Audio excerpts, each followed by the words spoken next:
नमस्कार दोस्तों, ज्योतिष का सफर में आप सभी भाई बहनों का स्वागत है। आप सबको नरेश गांधी का सादर प्रणाम। यह हमारा 482वां एपिसोड है जिसका नाम है करामती केतु।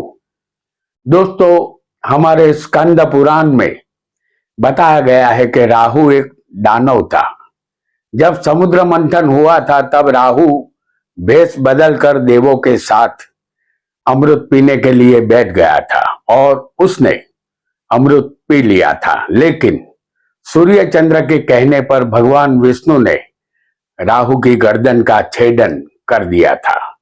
तब से सिर वाला हिस्सा राहु कहलाया और गर्दन के नीचे वाला हिस्सा केतु कहलाया। राहु ने अमृत पी लिया था जबकि केतु ने अमृत नहीं पिया था, वह प्यासा रह गया था। आज हम केतु विषय चर्चा करेंगे।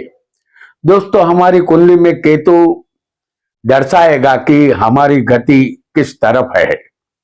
जीवात्मा की 3 गति होती है। पहली गति जिसे शारीरिक गति कहते हैं।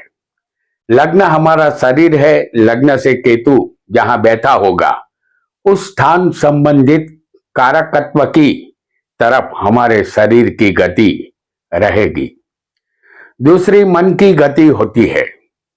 चंद्र से गिनने पर जिस स्थान में केतु होगा उस स्थान की तरफ हमारा मन अवश्य जाएगा। और तीसरी गति आत्मा की गति है। हर जीवात्मा का अंतिम लक्ष्य मोक्ष है। सूर्य से गिनने पर केतु जिस स्थान में होगा उस तरफ आत्मा की गति होगी। इन तीनों गति के विषय में आगे चलकर विस्तार से हम जानेंगे। केतु के गुण राहु से अलग है। सिर जिस तरह काम करता है उस तरह घर काम नहीं करता। केतु के पास ज्ञानेंद्रिय का अभाव है क्योंकि केतु बिना माथे वाला ग्रह है। केतु भौतिक स्तर पर निष्फलता प्रदान करता है और भौतिक और आर्थिक रूप से पराजय का सामना करवाता है। केतु मनुष्य को उत्तेजित करके हवा के तेज झोंके की तरह किसी भी दिशा में धकेल देता है। ऐसा होने से जातक के मन में निराशा, थकान और अविश्वास और अश्रद्धा के भाव जागृत होते हैं। यहां से शुरू होती है अंतर की यात्रा। केतु मोक्ष का कारक है। संसार की मोह माया से विरक्त करके जातक को आत्मस्वरूप का दर्शन करवाता है। किसी की भी कुंडली देखते समय एक बात सदा ध्यान में रखे। जातक की कुंडली में जिस स्थान में केतु होगा उस स्थान संबंधित जातक सवाल अवश्य पूछेगा। जिस स्थान में केतु होगा उस स्थान संबंधित केतु जातक को प्यासा रखता है या उस स्थान के सुख में कमी आ जाती है। उदाहरण के लिए सप्तम में केतु है तो पत्नी देर से मिलती है या पत्नी होती भी है फिर भी पत्नी की प्यास जातक को रहती है। इस तरह समझ लेना है। आइए जानते हैं करामाती केतु का 12 स्थान में फल।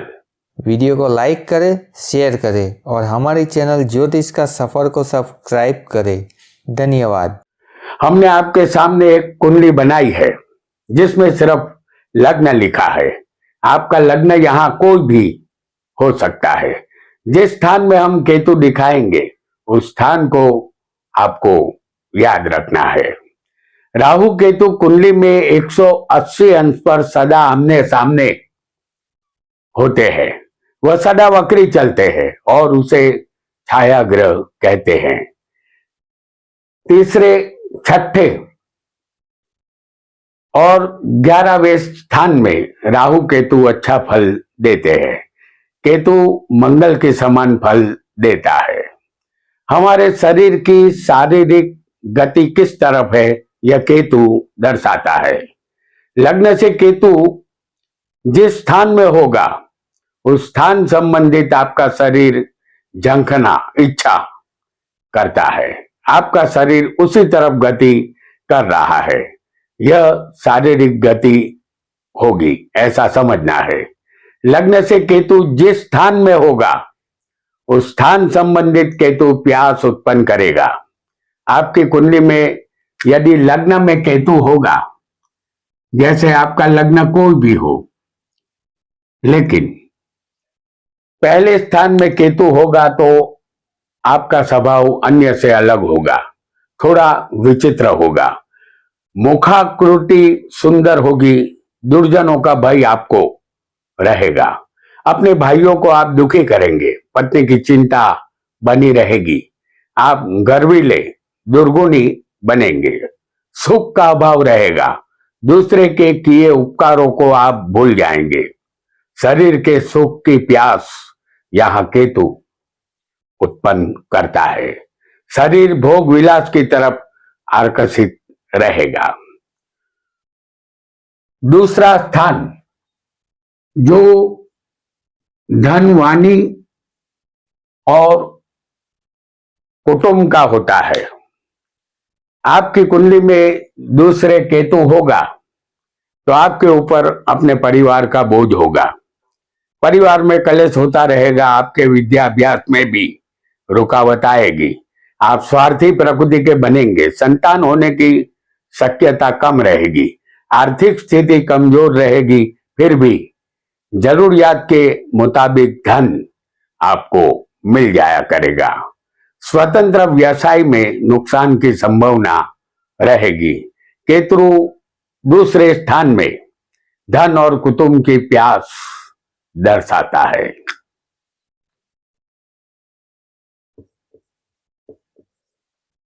तीसरा स्थान पराक्रम, मेहनत और भाई बहन का है। आपकी कुंडली में तीसरे केतु होगा तो आप अपने शत्रुओं का नाश करने का पराक्रम अवश्य करेंगे, वाद विवाद की आदत आप में होगी, आप धनवान बनेंगे, भोग विलास और ऐश्वर्य भरा जीवन आपका होगा, पत्नी का सुख अच्छा मिलेगा, प्रवास का शौक आपको रहेगा, अपने भाइयों से मतभेद रहेगा, आप में नास्तिकता और स्वार्थीपन के गुण होंगे, अपने मित्रों से आप मित्रता नहीं निभाएंगे, माता का सुख आपको अवश्य मिलेगा, लेकिन भाई बहन की सुख की प्यास यह केतु आपको देगा। यदि आपकी कुंडली में चौथे केतु होगा तो चौथा स्थान माता, वाहन और सुख का है। पीछे हम लग्न संबंधित फल जानते समय हमने आप अपने शरीर की गति किस तरफ है यह आपको बताया था। अब हमारे मन की गति किस तरफ है यह भी जानते हैं। चंद्र हमारा मन होता है, चंद्र कहीं भी हो सकता है। हमारी जन्म कुंडली में चंद्र जिस राशि में हो वहां से गिनने पर केतु जिस स्थान में बैठा होगा उस स्थान संबंधित जातक को तड़प, इच्छा या झंखना आजीवन रहती है। चंद्र से केतु इंसान की मानसिक गति दर्शाता है और चंद्र हमारा मन है। चंद्र से गिनने पर केतु जिस स्थान में होगा उस स्थान संबंधित जातक का मन प्यास अनुभव करेगा। केतु चौथे होगा तो आप माता और अपने मित्रों से दुखी होंगे। पिता का धन होगा तो उस धन का आप नाश करेंगे। आप लंबे समय तक एक ही मकान में रहेंगे और जब कोई नया मकान खरीदेंगे तो उस मकान में भी आप बरसों तक रहेंगे। स्थान का केतु मृत्यु का इंतजार करवाता है। केतु इस स्थान में सुख की प्यास या माता संबंधित प्यास देता है। पंचम स्थान विद्या, संतान और प्रेम संबंध का है। इस स्थान में केतु पेट में तकलीफ दर्शाता है। भाई को किसी हथियार से चोट लग सकती है। विद्या में रुकावट आएगी, धन ज्यादा नहीं होगा, फिर भी आप शूरवीर होंगे। आपकी पत्नी को गर्भपात होने की संभावना रहेगी। संतान देर से होंगे। पत्नी की तबीयत भी नाजुक रहेगी। आपके मित्र खराब और विलासी होंगे। प्रेम किसी से होगा तो निष्फलता का मुंह देखना पड़ेगा। आपको दिन रात संतान की चिंता रहेगी। इस स्थान का केतु संतान की प्यास देता है।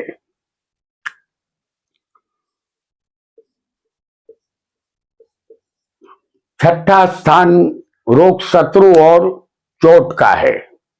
स्थान का केतु कोर्ट कचहरी में विजय दिलवाता है। जातक भाग्यशाली और कुशल वक्ता बनता है। जानवरों का सुख उसे मिलता है। जातक शरीर से सुखी और तंदुरुस्त होता है। उसे खेतीबाड़ी से भी लाभ मिलता है। वह विद्वान, चतुर और मान सम्मान पाने वाला बनता है। जादू में इंटरेस्ट तो होता है। मामा और नौकरों का सुख कम मिलता है। धन की कमी यहाँ नहीं रहेगी। प्रवास आप करेंगे, वाहन का सुख मिलेगा। शरीर के किसी हिस्से में ऑपरेशन की शक्यता ये केतु उपस्थित करता है। और सप्तम स्थान पत्नी, व्यापार और साझेदारी का है। स्थान में केतु आपकी शादी में विलंब करवाता है। जीवन साथी बीमार रहेगी। आपके धन का नाश होगा। पानी से भय आपको रहेगा। मन आपका विचलित रहेगा। बिक्री और खरीदारी में नुकसान की संभावना रहेगी। मुसाफरी आरामदायक नहीं रहेगी। मुश्किलात आएगी। कलेश से आप दूर भागेंगे। खराब मित्रों की संगत में आप रहेंगे। नौकरी में या व्यापार में उतार चढ़ाव आते रहेंगे। पत्नी संबंधित प्यास यहां केतु उत्पन्न करता है।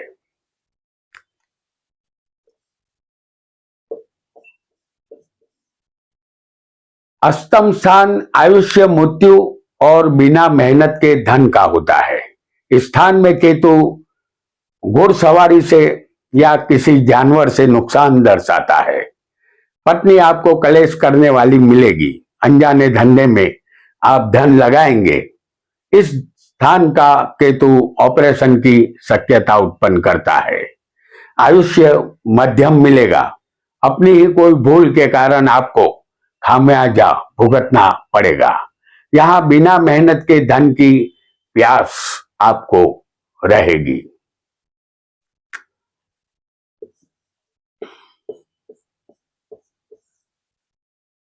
नवम स्थान भाग्य, धर्म और पिता का है। सूर्य हमारे पिता और आत्मा है। हमारे आत्मा की गति मोक्ष की तरफ होगी या नहीं होगी, इसे भी जानते चलेंगे। सूर्य से गिनने पर केतु जिस स्थान में होगा उस स्थान संबंधित आपके आत्मा की गति होगी। आपकी कुंडली में सूर्य जहां होगा किसी भी स्थान में, वहां से 12वें केतु होगा तो आपके आत्मा की गति मोक्ष की तरफ है, ऐसा आपको समझना है। आत्मा की गति को हम वीडियो के एंड में विस्तार से समझेंगे। केतु भाग्य में होगा तो कलेशों का नाश होगा। पुत्र की कामना रहेगी। नीच व्यक्तियों से लाभ मिलेगा। उनके द्वारा आपका भाग्योदय भी होगा। ज्योतिष विद्या में आप पारंगत बनेंगे। मान सम्मान मिलेगा। आप गर्विष्ठ बनेंगे। मुसाफरी आप अवश्य करेंगे। किसी कारण से आपके भाइयों को यहां कष्ट होगा।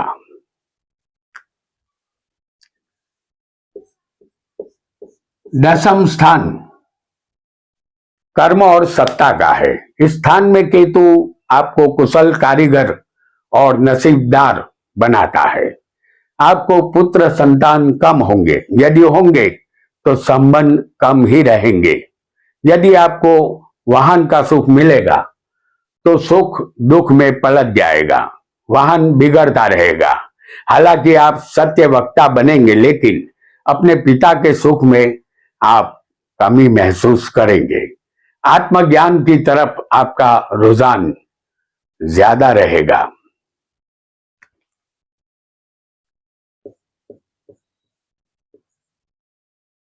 11वां स्थान लाभ, प्रॉपर्टी और बड़े भाई का है। इस स्थान में केतु आपको अच्छा धन लाभ करवाएगा। यहाँ विद्या ज्यादा मिलती है। जातक सुंदर और तेजस्वी दिखाई देता है। वह रिद्धि सिद्धि प्राप्त करने वाला स्वाभिमानी होता है। संतान की चिंता रहेगी, लेकिन आप अपने मित्रों के लिए हानिकारक साबित होंगे। आप अपनी कुल देवी या देवता का पूजन करने से ज्यादा लाभ पाएंगे। प्रसिद्धि आपको मिलेगी।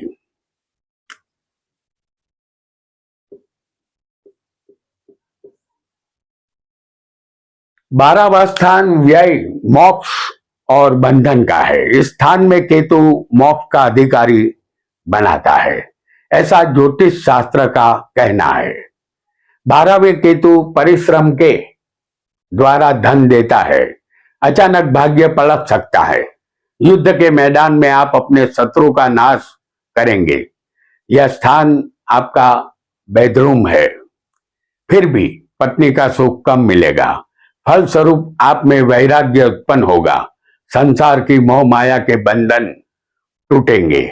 आप आध्यात्मिक क्षेत्र में प्रगति करेंगे। इसके साथ ही हमने 12 स्थान में केतु का फल जान लिया। अब लगे हाथों हम शरीर की गति, मन की गति और आत्मा की गति किस तरफ है, इसे भी जानेंगे कुंडली के माध्यम से। क्योंकि यह केतु हमारे शरीर की गति किस तरफ है, मन की गति किस तरफ है और आत्मा की गति किस तरफ है, ये दर्शा देता है। तो दोस्तों, किसी सरल काम को मुश्किल बना देना शायद आसान है, लेकिन मुश्किल बात को आसानी से समझा देना थोड़ा मुश्किल है। यही मुश्किल बात को हम आसानी से आज समझने का यहां हम प्रयत्न करेंगे। सबसे पहले हमारे शरीर, जो लग्न होता है वो हमारा शरीर है, तो हमारे शरीर की गति किस तरफ है यह जानेंगे। क्योंकि हमारे शरीर के प्रयास से ही मोक्ष मिलेगा। अब हमारे शरीर से गिनने पर जिस स्थान में करामाती केतु बैठा होगा, उस स्थान संबंधित वह प्यास उत्पन्न करेगा।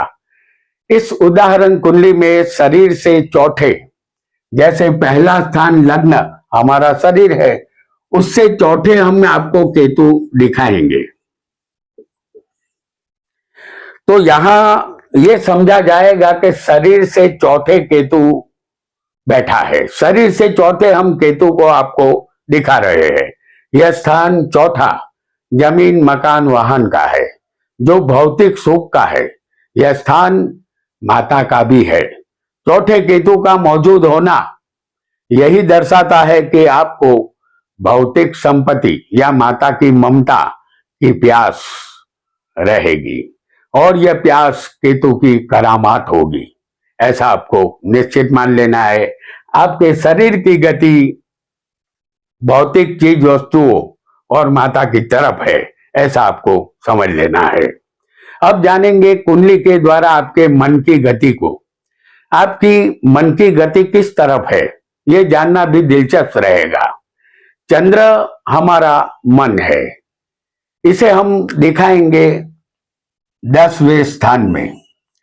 लग्न आपका कोई भी हो, चंद्र यहाँ 10वें है और राहु के साथ बैठा है। क्योंकि केतु जहां होगा उसके ठीक सामने राहु आएगा।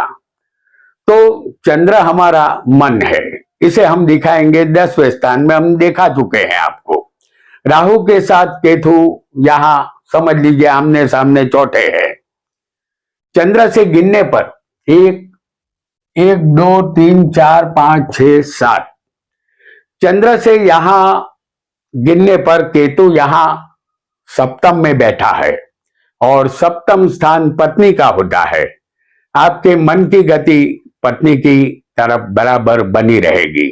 आपका मन पत्नी के आसपास घूमता रहेगा, लेकिन क्या करे, जल में मछली प्यासी जैसी आपकी हालत बनी रहेगी। पत्नी की तड़प करामाती केतु यहां देता है, यानी पत्नी संबंधित प्यास आपको सहनी होगी और आपकी मन की गति, यानी कि आपके मन में पत्नी संबंधित ही विचार हमेशा आते रहेंगे। अब जानेंगे कुंडली के माध्यम से हमारे आत्मा की गति को। क्या हमारी आत्मा मोक्ष की तरफ गतिमान है? आइए इसे भी जान लेते हैं। सूर्य हमारे शरीर में बैठा हुआ आत्मा है। जब आत्मा शरीर से निकल जाती है तो शरीर किसी काम का नहीं रहता, उसे मूर्त घोषित कर दिया जाता है। यहां से शुरू होता है जीवात्मा का सफर। हमारे आत्मा की गति मोक्ष की तरफ है या नहीं है, यह सूर्य से पता चलेगा। हमारी कुंडली में सूर्य कहीं भी बैठा हो सकता है। सूर्य को हम दिखाएंगे 9वें स्थान में। लग्न कोई भी हो, ये एक उदाहरण कुंडली है। आपको अपनी कुंडली के सूर्य के द्वारा आत्मा की गति को समझना है। तो 9वें भाग्य स्थान में सूर्य है। सूर्य से गिनने पर 1 2 3 4 5 6 7 8, सूर्य से गिनने पर केतु 8वें बैठा हुआ है और 8वां स्थान मृत्यु का होता है। यहां मोक्ष नहीं मिलेगा, फिर जन्म लेना होगा, क्योंकि 8वां स्थान कुंडली में आयुष्य और मृत्यु का होता है। तो यहां सूर्य आत्मा है, उससे 8वें केतु होगा, तो यहां दूसरा जन्म हमें लेना होगा, मोक्ष नहीं होगा। इस तरह शरीर की गति, मन की गति और आत्मा की गति को हम जान सकते हैं। मान लीजिए कि सूर्य से केतु यहां 8वें है, लेकिन ये केतु यदि 12वें हो, जैसे हम आपको अष्टम स्थान में दिखा रहे हैं,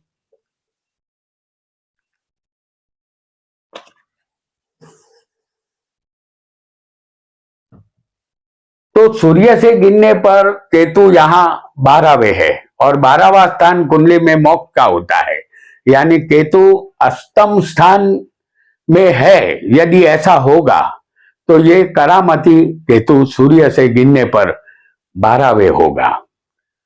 केतु जातक के लिए मोक्ष का दरवाजा यहां खोल देगा। तो दोस्तों, आज हमने करामती केतु के द्वारा शरीर, मन और आत्मा की गति को समझा। यदि यह वीडियो पसंद आया हो तो इसे शेयर करना बिल्कुल ना भूलें। आज इतना ही। आपका बहुत बहुत धन्यवाद, धन्यवाद और धन्यवाद।